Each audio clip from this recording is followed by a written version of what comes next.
আজ আমরা যে ঘটনাটা নিয়ে কথা বলবো সেটা উত্তরপ্রদেশের একটা ফ্যাক্টরিকে ঘিরে এক কর্মীর সাথে ঘটে যাওয়া একেবারে সত্যি ঘটনা, যার নাম অমিত প্রজাপতি। এই কাহিনীটা শুধু ভয়ের নয়, এর পেছনে একটা গভীর রহস্য লুকিয়ে আছে। ভাবুন তো একবার, গল্পের শুরুতেই যদি কেউ এসে আপনাকে এমন একটা কথা বলে। গ্রামের একজন মৌলভী এসে অমিতকে ঠিক এই কথাটাই বলেছিলেন। এই সতর্কবাণীটাই যেন বুঝিয়ে দিচ্ছিল যে সামনে কি ভয়ঙ্কর কিছু অপেক্ষা করছে।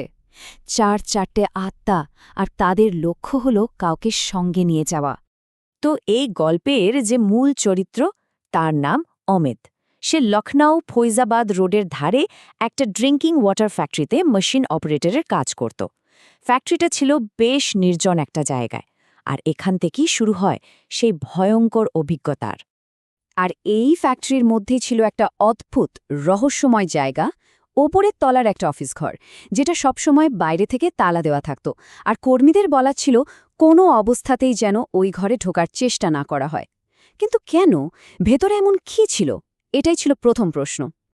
তো আসল ঘটনাটা শুরু হয় একদিন রাতে। ভাবুন, অমিত একদম একা একটা বিশাল মেশিনের পাশে কাজ করছে। মেশিনে প্রচণ্ড আওয়াজ, তার মধ্যেই ও শুনতে পেল কেউ ওর নাম ধরে ডাকছে। কিন্তু আশেপাশে তো কেউ ছিল না।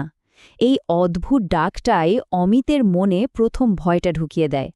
এই ডাকটাই ছিল শুরু। এরপর অমিতের সাথে যা যা হতে চলেছে তা ওর জীবনটাকেই ওলটপালট করে দেবে। অমিত তো ভাবল হয়তো কোনো সহকর্মীই হবে, তো ও গেল পিছনের গেটের দিকে।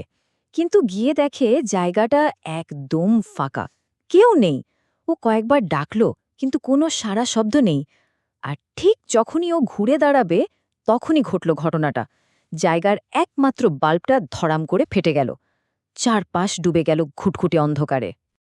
অন্ধকারে অমিত কোনো মতে নিজের মেশিনের কাছে ফিরে এলো। আর মেশিনের গায়ে যে স্টিলের প্রতিফলন, তাতে চোখ পড়তেই ওর বুকের রক্ত হিম হয়ে গেল। ঠিক ওর পেছনেই দাঁড়িয়ে আছে প্রায় 7 ফুট লম্বা একটা ছায়ামূর্তি। অমিত কিছু ভাবার বা করার সুযোগই পেল না। হঠাৎ করে গোটা ফ্যাক্টরির আলো চলে গেল, আর সেই ছায়ামূর্তিটা ঝাঁপিয়ে পড়ল ওর ওপর।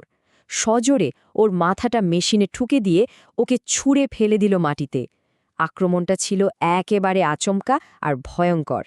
কোনো মতে আধমরা অবস্থায় অমিত যখন ফ্যাক্টরি থেকে পালাচ্ছে, তখন ওর চোখ চলে গেল ওপরের দিকে। আরও দেখল সেই বন্ধ নিষিদ্ধ অফিস ঘরের জানালা থেকে একটা অবয়ব ওর দিকেই তাকিয়ে আছে।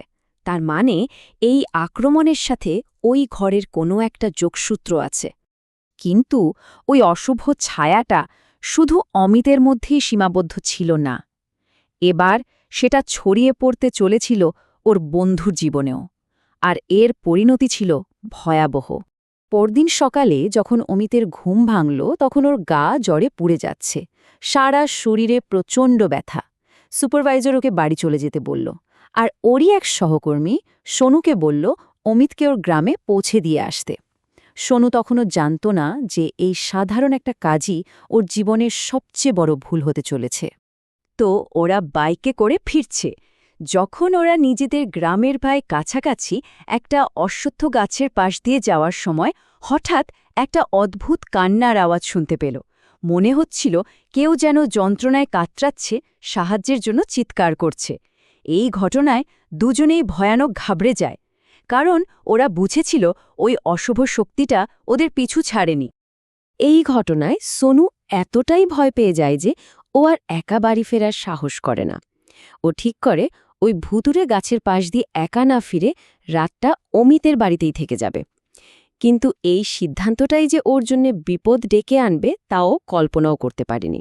আর এখান থেকেই শুরু হয় সোনুর জীবনের সবচেয়ে মর্মান্তিক অধ্যায়। ওই অশুভ শক্তিটা এবার অমিতকে ছেড়ে সোনুকে তার শিকার বানিয়ে নেয়। মনে আছে সেই মৌলভীর কথাটা? উনি বলেছিলেন কারখানায় 4 আত্মা আছে, আর তাদের একটা শরীর চাই। দুর্ভাগ্যবশত ওই 4টে আত্মাই এবার সোনুকে বেছে নিয়েছিল। সোনুকে বাঁচানোর জন্য কম চেষ্টা করা হয়নি। মৌলভী আনা হলো, তান্ত্রিক আনা হলো, কিন্তু কিছুই কাজে এলো না। বরং তান্ত্রিকের ঝাড়ফুঁকের সময় অদ্ভুত সব ঘটনা ঘটতে লাগল। সোনুর শরীর থেকে একাধিক গলায় ভয়ঙ্কর আওয়াজ বেরোতে শুরু করে, যা শুনে অভিজ্ঞ তান্ত্রিকও ভয়ে পিছিয়ে যায়। এরপর খুব দ্রুত সোনুর অবস্থা খারাপ হতে থাকে। মাত্র কয়েকদিনের মধ্যেও পুরোপুরি নিজের নিয়ন্ত্রণের বাইরে চলে যায়। অদ্ভুত আচরণ, ছাদের কিনারায় গিয়ে দাঁড়ানো। শেষে অবস্থা এতটাই খারাপ হয় যে 11 দিনের মাথায় সোনুকে ওর নিজের বিছানায় মৃত অবস্থায় পাওয়া যায়। সোনুর এই মর্মান্তিক মৃত্যুর পর অমিত আর ওর সহকর্মীরা ঠিক করে এর শেষ দেখে ছাড়বে। এবার সময় সেই নিষিদ্ধ ঘরের রহস্য ভেদ করার। ওরা 3 জন লুকিয়ে সেই অফিসে ঢোকে। ঘরটা বহুদিনের পুরনো, ধুলোয় ভর্তি, কিন্তু অদ্ভুতভাবে একটা চেয়ারে তাজা পায়ের ছাপ।